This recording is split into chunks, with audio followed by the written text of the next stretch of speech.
Estou aqui com um documento assinado por uma psicóloga, ok? Assinado por uma psicóloga. Daqui a pouco, a revelação bombástica do caso Evanildo e Micaela. Vem para mim, por favor. Inclusive, aqui, dá uma olhadinha aqui, Percival, por favor. Eu mostrei o boletim de ocorrência na sexta, mas aqui agora, olha, tá? Um documento assinado mesmo por uma profissional, direitos humanos, e não é de agora não, isso daqui é de 2016. São documentos que não é possível que a juíza vai ter isso nas mãos e não tem uma medida mais enérgica para ter essa menina de volta, né? Então daqui a pouco, pode encher a tela, por favor, porque ainda estamos procurando a Micaela e o pai. Se a polícia, né, se a justiça não determinou, por exemplo, a prisão dele por subtração de incapaz, o que a polícia ou as pessoas que estão assistindo em casa podem fazer se localizarem por acaso esse pai com a filha? O que vai estar ao alcance da pessoa ou da polícia fazer se a justiça não está tomando uma medida enérgica, Percival? Por enquanto, a polícia não tem amparo legal da justiça para tomar providência. Alguma providência, porque a justiça está indiferente, está lavando as mãos. Então, quer dizer, a pessoa vai chamar uma viatura falando, olha, eu estou vendo aqui a menina que sumiu com o pai que está sendo mostrada no Cidade Alerta, a polícia vai lá e vai falar assim, ó, você pode fazer a gentileza de devolver a sua filha para tua esposa, porque ela está perguntando da menina? É isso. Juridicamente, a polícia não pode tomar a medida mais rigorosa. O que a polícia pode fazer é provocar o judiciário no sentido de que a mãe tenha a guarda da criança, que foi legal essa subtração, que a pessoa não pode... Mas aí, nós vamos descobrir juntos até que ponto essa mãe tem interesse mesmo de resolver, porque as pessoas não estão sentindo verdade na mãe da corajosa de botar esse cara na cadeia, seja pela denúncia de abuso sexual feita pela filha, ou então agora pela subtração de incapaz. O que eu tenho aqui nas minhas mãos é um documento que, se ainda não foi anexado no pedido de prisão, tem que ser anexado, vem para mim, por favor, imediatamente. Você que continua comigo, cadê a dona Ana aqui? Olha, dona Ana tá aqui, a tia, um caso muito complicado, um caso muito grave. Caso muito grave. Vou mostrar o documento aqui e eu quero a atenção de vocês para isso que está aqui nas minhas mãos. É um documento do Conselho Tutelar, né? O psicólogo, né, tem um código de ética e tem obrigação, vem para mim por favor, tem obrigação de informar aos órgãos competentes, né, no serviço público, se há algo que coloque em risco a vida de algumas das pessoas ouvidas pelos psicólogos. Como aconteceu em 24 de fevereiro de 2016, quando uma psicóloga ouviu a menina menor de idade, que está sob os cuidados do pai agora, né, numa investigação de subtração de incapaz. E esse documento, dona Ana, tá me ouvindo, dona Ana? A tia da Micaela, me ouve? Tô ouvindo, Bate. É um documento triste, né? Porque não é a atitude que você espera da família diante de uma denúncia tão grave. E eu queria, né, ver o documento para ter certeza e para ficar bem embasado, ter meu argumento firme aqui no que vai ser mostrado. Você está me ouvindo ainda, Ana? Eu acho que ela perdeu meu retorno lá. Restabeleçam, por favor. Vem para mim, por favor. Enquanto a gente restabelece o áudio, eu quero ler para vocês aqui, olha. Conforme contato ao Conselho Tutelar de Mogi Guaçu, 24 de fevereiro de 2016. Conforme nosso... Mostra aqui, por favor, ó. Conforme nosso contato no dia 17 de fevereiro, às 2h30 da tarde, venho por meio deste declarar que Micaela, de 12 anos, paciente do... não sei o que é isso, Caia, pode ter sofrido abuso sexual por parte do pai, segundo seus relatos durante os... não sei o que é isso aqui. Bom, segundo seus relatos. Vem para mim, por favor. Cabe ressaltar que a mãe foi orientada no dia 3/2 da situação e até o momento nenhuma providência foi tomada por ela. Diante da suspeita e de acordo com o Estatuto da Criança e do Adolescente, Código de Ética dos Psicólogos, notifica o caso sem mais. Vem para mim, por favor. Tá aí o comprometimento dessa psicóloga. Ela fez o trabalho dela. Está correta essa moça. Fez o trabalho dela, procurou o Conselho Tutelar, que acionou a família da Micaela. E aí, se você é mãe e recebe uma orientação do Conselho Tutelar, não é? Uma informação por parte do Conselho Tutelar, que inclusive foi a polícia e fez um registro, um boletim de ocorrência sobre essa denúncia de abuso sexual, o que é que você, que é mãe da criança, vai fazer? Tomar uma providência imediatamente para resguardar sua filha, proteger sua filha, dar a ela, a sua filha, o carinho, a proteção que ela merece e espera de você. É só isso que a filha pode esperar e que a mãe deve fazer. Só que, segundo o Conselho Tutelar, a mãe foi procurada, a mãe foi orientada a tomar uma medida com relação a isso que foi ouvido pela psicóloga e não fez absolutamente nada. Portanto, se não fez absolutamente nada em 2016, como é que ela vai nos convencer que vai fazer algo desta vez, 3 anos depois? Dona Ana, difícil, né? Difícil acreditar que uma mulher que teria sido omissa, segundo o Conselho Tutelar, vocês vão ver, a reportagem já vai revelar tudo. Se foi omissa, segundo o Conselho Tutelar, 3 anos atrás, eu não sinto firmeza no que diz a sua irmã com relação a tomar uma atitude 3 anos depois. Não tem como ela tomar providências, ela não vai tomar. Por isso que nós estamos à frente, a minha irmã e eu, e nós vamos lutar. Se ela foi omissa uma vez, eu acredito que não seria diferente dessa vez, só que nesse momento a gente sabe de tudo agora. Então, acabou essa história de omissão, não existe mais omissão. Por parte dela sim, mas da nossa não, então a gente vai lutar até o fim. De sexta-feira para cá, como é que ficou o relacionamento de família entre você e a sua irmã, mãe da menina sumida? Eu não falei mais com ela, Bate. Não teve mais contato. Você me parece que, assim como muita gente, já perdeu a paciência nessa história, né? Com certeza. Eu acho que a pessoa não tem que estar em cima do muro. Ou ela está de um lado ou está do outro. Ou está do certo ou não está. Então, se não quer optar pelo certo, que nem a gente faz, então eu caminho sozinha. Aliás, caminho com minha outra irmã, com os demais familiares. E você acha que a sua irmã está de que lado, amiga? Eu vejo ela mais do lado da família do Evanildo, né? Assim, tem mais dó deles. O que está acontecendo com a família dele. Uma certa proteção com a família, uma preocupação. Não tem essa preocupação com a nossa família. A questão não é só ter preocupação com a nossa família. Ela parece que só protege, assim, fica do lado deles. Não tem uma preocupação em encontrar a Mica, que nem eu e minha outra irmã tá fazendo, né? Dói ouvir não tem isso, empenho. Viu? Dói muito ouvir isso que você está me falando.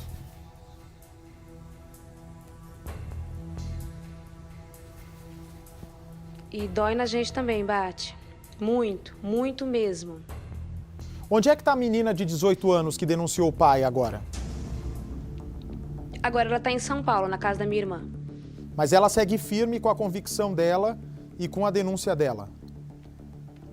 Totalmente, Bate. Eu mandei uma mensagem para ela hoje e falei, Fia, eu vou lutar até o fim para ver seu pai preso. Ela falou assim, e eu também tô firme nisso, Tianinha. Nós vamos conseguir. Ok, vamos ver a reportagem inédita, por gentileza. O Cidade Alerta teve acesso a documentos do Conselho Tutelar da cidade de Mogi Guaçu que comprovam. Houve ou não negligência? Isso é nítido. Houve a negligência sim. Tá? Houve a negligência sim. A história que chocou o país já era conhecida pelas conselheiras e pela polícia da região desde 2016. Uma cena que me chocou, que me chamou a atenção, foi os cortes que a menina apresentava. Ali ela já estava gritando por socorro. Tem uns cortes ali que você vê que dá medo de ver. E você olhando isso como um ser humano, alguma coisa está acontecendo. A atitude de corajosa, como ficou conhecida a jovem ao ser chamada pelo Bate, emocionou a todos. A corajosa, né, como o Bate intitulou ela, e eu acho ela muito corajosa porque ela fez o papel da mãe. O papel que a mãe tinha de correr atrás, de levar essa moça para se tratar, porque o arrombo que ela teve emocional foi muito grande. Então, ela foi muito corajosa. A partir de agora, você terá acesso a tudo o que foi feito e que poderia ter sido evitado, segundo o Conselho Tutelar, se a Alessandra tivesse agido. Você acha que aquilo ali podia ter sido cortado pela raiz lá atrás? Com certeza. Quando sua filha fez aquela denúncia mais nova, em 2016, aí depois ela falou que não passou de um sonho. Como é que você enfrentou isso? Você achou que realmente ela estava confusa? Eu achei, sim. Sinceramente, eu achei. Tanto é que, assim, que não foi dado o procedimento, porque ela foi tão segura do que ela estava falando. Ela falou, não, mãe, eu inventei. Primeiro, ela falou, eu inventei, eu acho que foi um sonho. Porque ela falou assim, é porque eu não gostava dele, eu não queria que ele ficasse com você. E ela foi bem, assim, bem enfática, pareceu muito sincera no que ela estava falando. Não, eu sonhei, sabe? Então, eu não quis dar procedimento porque, né, aquele lá não era o Evanildo que eu conhecia. A falta de atitude de Alessandra se repetiu com a filha mais velha. Como provam essas trocas de mensagens entre Evanildo e a esposa, quando chegou a intimação do Conselho Tutelar. Evanildo encaminha pelo celular a notícia de que os pais foram chamados pelo Conselho Tutelar para esclarecer as denúncias e alerta: os problemas começaram. A mulher confessa estar assustada e, neste momento, Evanildo começa a passar orientações sobre o que ela deve fazer para ajudá-lo. A ideia é que a mulher convença a filha mais velha a retirar as denúncias e completa dizendo que, se isso não for feito, aí sim eles terão um problemão. Em seguida, o homem encaminha o documento do Conselho Tutelar e começa a dizer passo a passo o que a mulher tem que fazer. Você vai dizer o seguinte: que a adolescente está viajando e que vai passar 15 dias fora no litoral. Depois de passar os detalhes do que a mulher deve dizer aos conselheiros, fala em tom de ameaça. Se eu for considerado um pai imprestável, então você será prejudicada e muito. Será cúmplice da minha imprestabilidade. E aí a Micaela passa a correr risco. Durante a conversa sobre as denúncias feitas pela filha mais velha, a mãe chega a dizer que está usando todos os argumentos possíveis para que a jovem não leve adiante as denúncias contra o pai. Como protagonistas dessa história de terror estão as duas irmãs. Corajosa, de 18 anos, e Micaela, de 15, que ainda está desaparecida com o pai acusado, Evanildo. Infelizmente acontece isso, acontece sempre. A criança não sabe como pedir ajuda, como é o socorro, porque ela está dentro do lar. O lar foi criado para proteção, para proteger, e é onde não acontece isso. A primeira denúncia foi feita por Micaela. Foi em fevereiro de 2016 que Micaela decidiu contar para uma amiga o que acontecia dentro de casa. Ela mostrou os ferimentos no braço. Disse para a amiga que era abusada pelo próprio pai. A diretora da escola percebeu que Micaela estava estranha. Viu também que ela usava blusa de frio no verão. Foi aí que a diretora viu que Micaela estava machucada. Decidiu imediatamente encaminhá-la para um centro de apoio à infância e ao adolescente. Foi aí que Micaela conversou com uma psicóloga. Contou tudo, disse que era abusada pelo próprio pai, deu todos os detalhes. A psicóloga chamou a Alessandra para conversar. Disse para a mãe que aquela situação precisava ser resolvida. Deu todos os caminhos que a Alessandra teria que seguir e um prazo de 30 dias para que ela resolvesse tudo aquilo. Mas isso não aconteceu. Como a diretora e a psicóloga viram que nada foi resolvido por parte da mãe, elas acionaram o Conselho Tutelar da cidade. A conselheira Andréia atendeu o caso. O documento assinado pela psicóloga diz que a mãe foi avisada no dia 3 de fevereiro daquele ano. Já no dia 24 do mesmo mês, a profissional decidiu acionar a conselheira. Mãe e filha filha foram chamadas aqui na sala no conselho tutelar. A Andréa atendeu a Micaela. Para a conselheira, Micaela disse tudo o que havia falado para a psicóloga, tudo que estava no papel. Para o conselho tutelar, não havia dúvidas de que Micaela era vítima de abuso sexual dentro de casa. Tudo isso foi anotado. Mas a Alessandra também foi chamada aqui. Ela e a filha sentaram nessas cadeiras. Porém, no momento em que Micaela era questionada sobre o que acontecia dentro de casa, ela ficava calada ao lado da mãe. De acordo com a conselheira, a Alessandra dava a entender que tudo aquilo que foi relatado pela filha não passava de um sonho. Conversamos com a mãe todo momento foi, não vou dizer omissa, né? Mas a mãe em todo momento queria desviar o olhar para o ocorrido, né? Após a criança ter colocado a situação, a mãe sempre persistia que ela tinha sonhos, que ela sonhava, que era um sonho, sempre a mãe falando isso. Na presença da mãe, a criança não falou nada. Falou em particular para mim, né? E para o colega que estava aqui, o conselheiro Adilson, que houve e a mãe negou. O conselho tutelar registrou um boletim de ocorrência e foi até a casa onde Andréa chegou a ser atendida por Evanildo. Nesse meio tempo, quando nós estivemos na escola, nós fomos até a casa da família. O pai estava sozinho, conversamos com o pai. Fomos até a escola na mesma data, que a psicóloga veio aqui. Trouxemos a adolescente até o conselho tutelar, né?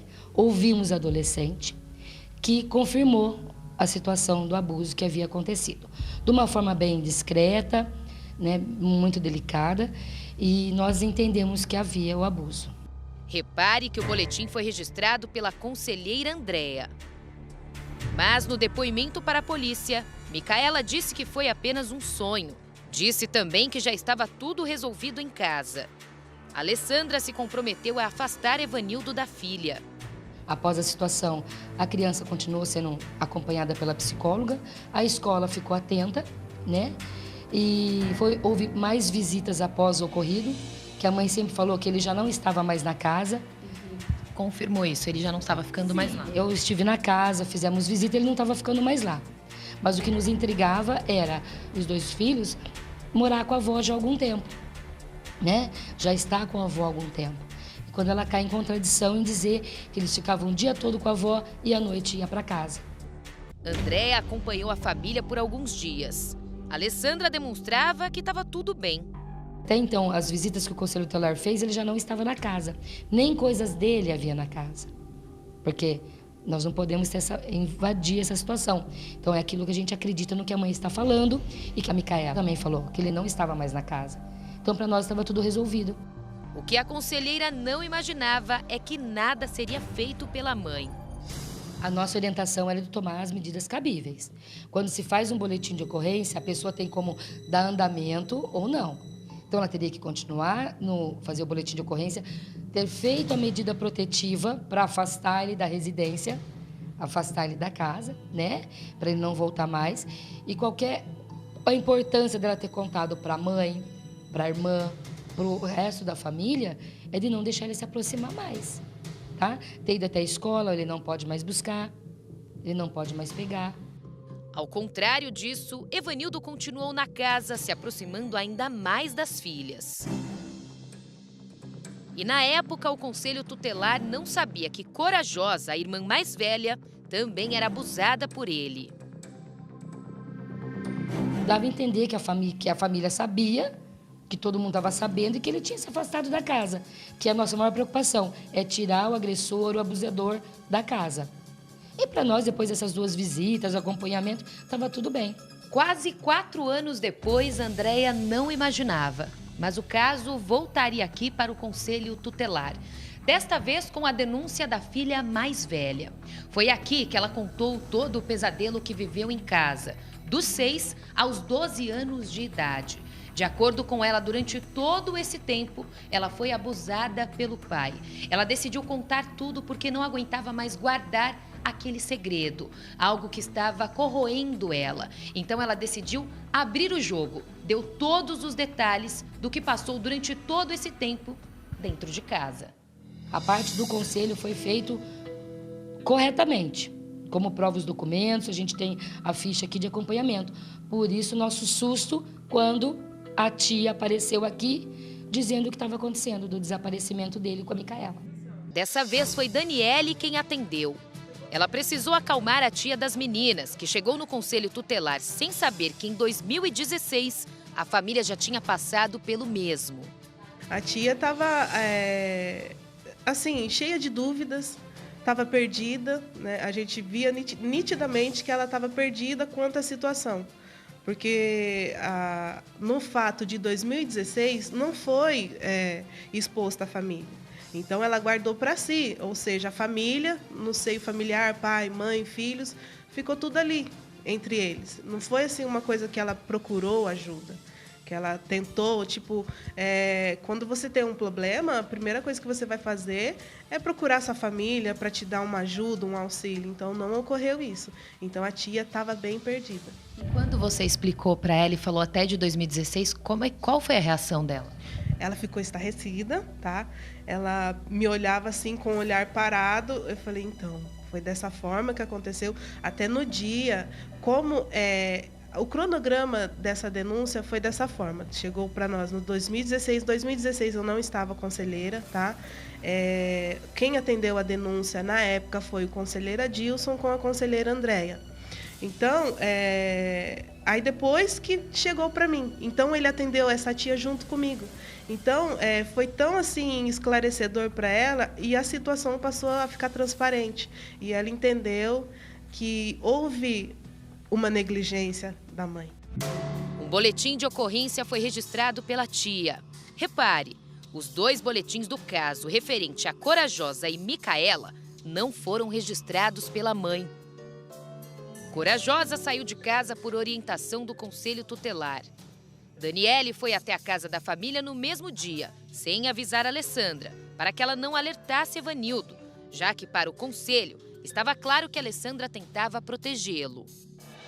Nós fomos lá, fui por 2 vezes na quinta-feira, até a gente achou que tinha alguém, mas não fomos atendidos. Mediante a isso, nós deixamos uma notificação para que a mãe viesse no próximo dia para ouvirmos, né, o que ela tinha para falar, porque estava uma situação, a gente começou a ver que já tinha, o caso já estava sendo acompanhado e havia um BO. E por que não foram chamados? Porque quando um BO, inicia-se um BO, então tem que dar um procedimento. E não teve. A notificação é essa daqui, ó, e foi deixada pela Daniele na casa da Alessandra. Foi deixada no dia 15. Ela teria que comparecer aqui no Conselho Tutelar no dia 16 de agosto, ou seja, na sexta-feira. Mas a Alessandra não veio. Ela fez uma ligação dizendo que viria apenas na segunda, dia 19. Só que quando ela chegou aqui, a conselheira levou um susto quando a Alessandra informou que o Evanildo já tinha sumido com a filha mais nova. Eu esperava que ela viesse com boas notícias, tá, de que essa menina estava já longe desse agressor, desse suposto agressor, mas aí ela veio com essa bomba de que ele havia fugido de casa, que ele havia dopado os meninos, né, que são os filhos dele, e fugiu com essa criança. Então, no meu ver, conforme ela estava relatando, houve muitas dúvidas.